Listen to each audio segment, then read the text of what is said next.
place à Jacques Mukonga Sefou du barreau de Lubumbashi sur un nouveau sujet. La neutralité est-elle une forme de lâcheté par la positive?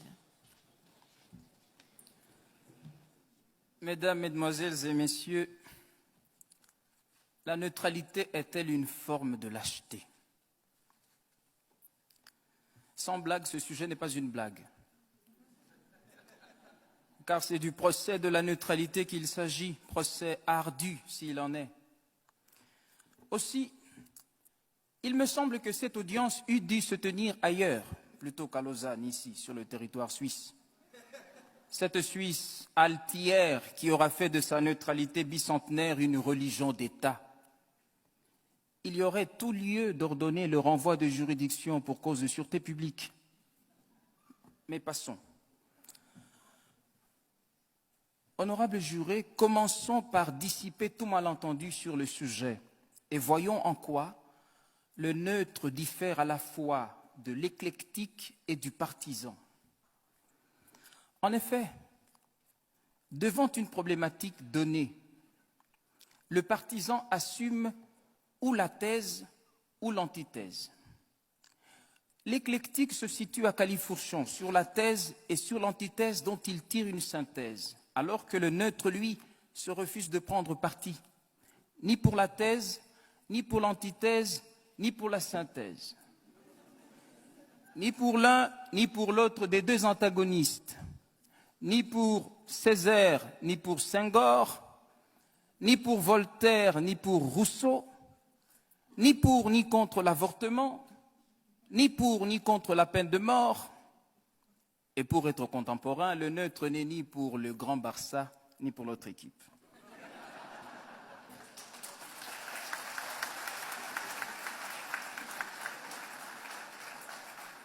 Je sais, oui, je sais.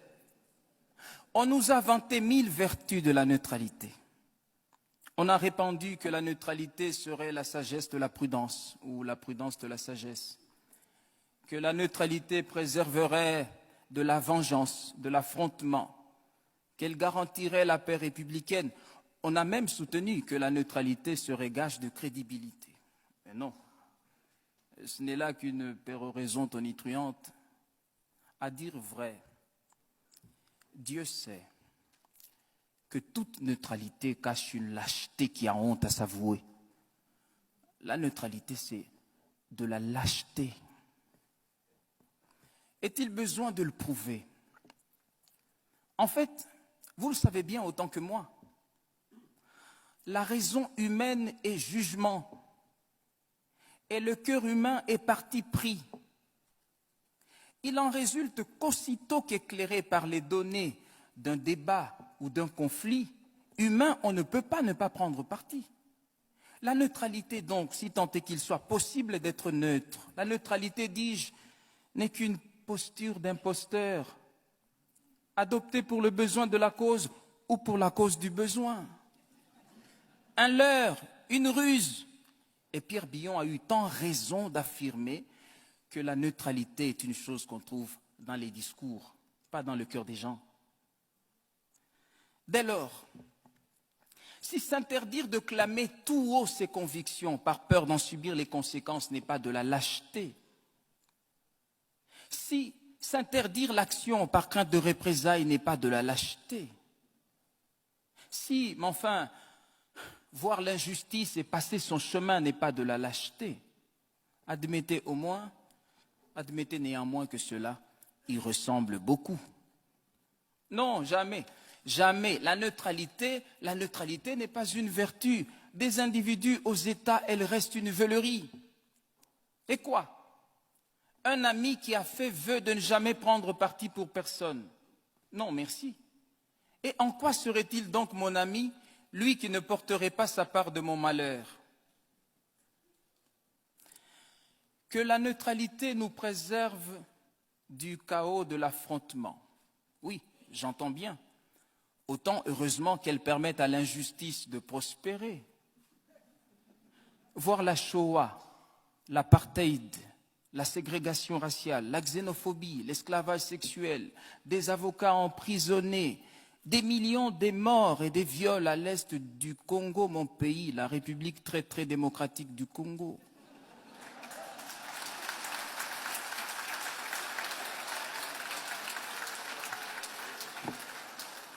Mais oui, voir tout cela et passer son chemin. Ah oui, mais c'est cela l'héroïsme de la neutralité. Et dire que la paix perpétuelle de certains est à ce prix, comme si, au-delà de la patrie, il n'y avait pas l'humanité. Vous savez, un régime qui opprime son peuple aurait tout à gagner que des États tiers demeurassent neutres au conflit. Mais Desmond Tutu considère avec raison que si vous êtes neutre dans les situations d'injustice, vous avez choisi le côté de l'oppresseur. Car la neutralité aide l'oppresseur, jamais la victime. Alors, on m'objecterait volontiers que la neutralité nous aurait épargné l'enfer libyen, l'Irak, l'Afghanistan, le Darfour, les migrants. Certes, mais comprenez-moi bien, si je conçois que l'indifférence et l'inaction qu'implique la neutralité sont funestes, je n'applaudis pas pour autant des interventions arbitraires, dictées par des convictions parfois insincères. Et encore, toute parturition d'un monde nouveau n'est-elle pas douloureuse? 620 000 soldats tombèrent sur le champ de bataille durant la guerre de sécession qui déchira l'Amérique de Lincoln. Mais il y avait un message de justice dans le crépitement de chaque balle tirée durant cette guerre-là.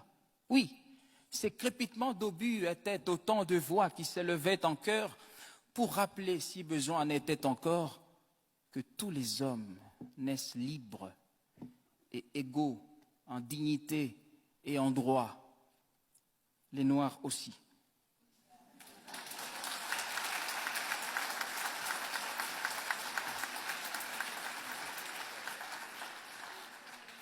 La neutralité, c'est un leurre. Tenez, le géant d'Asie a promis d'être de toute neutralité, sapristi. Une aubaine pour les roitelets du Gondwana qui jubilent et rendent grâce aux descendants de Mao d'avoir des droits de l'homme une vision aussi grande que leur taille.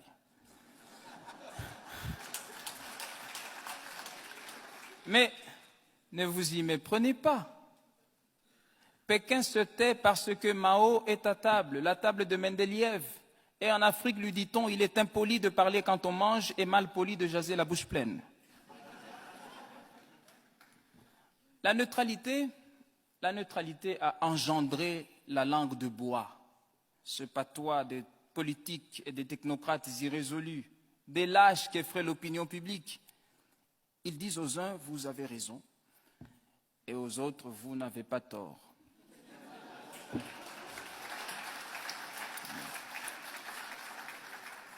Mais je veux dire, il est honteux d'être sans honte. Est-ce cela la politique?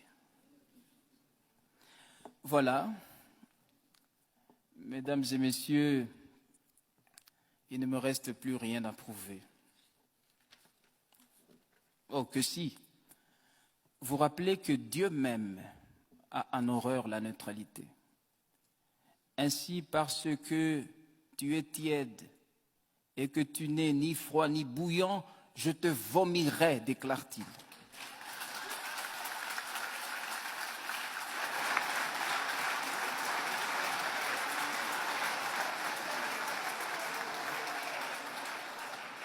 Voilà, mesdames et messieurs, la preuve est faite.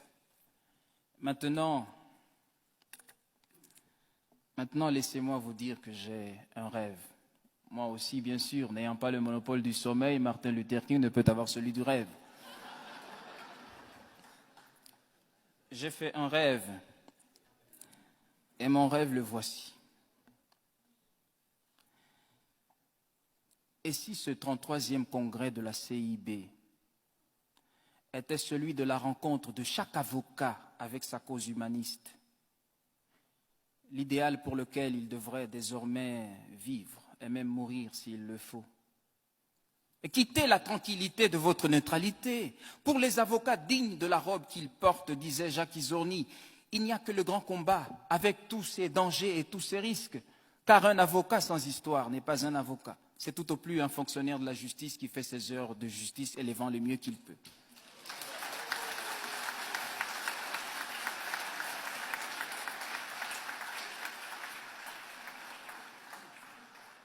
Quittez le confort de votre neutralité et descendez dans l'arène, vous mêlez des choses qui ne vous regardent pas. L'humanité vous en saura bien gré. Comme Zola pour Dreyfus, accusé. Comme Voltaire, donnez à graver cette épitaphe, il défendit Calas. Comme Sartre, Che Guevara, soyez de tous les combats. Comme Mandela, quittez votre robe d'avocat s'il le faut et allez vers le large. Et comme Vergès, sauvez Jamila et épousez-la.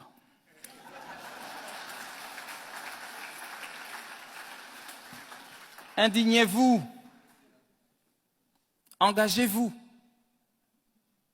car celui qui n'est pas dégoûté par ce qui est dégoûtant est encore plus dégoûtant que ceux qui ne le dégoûtent pas.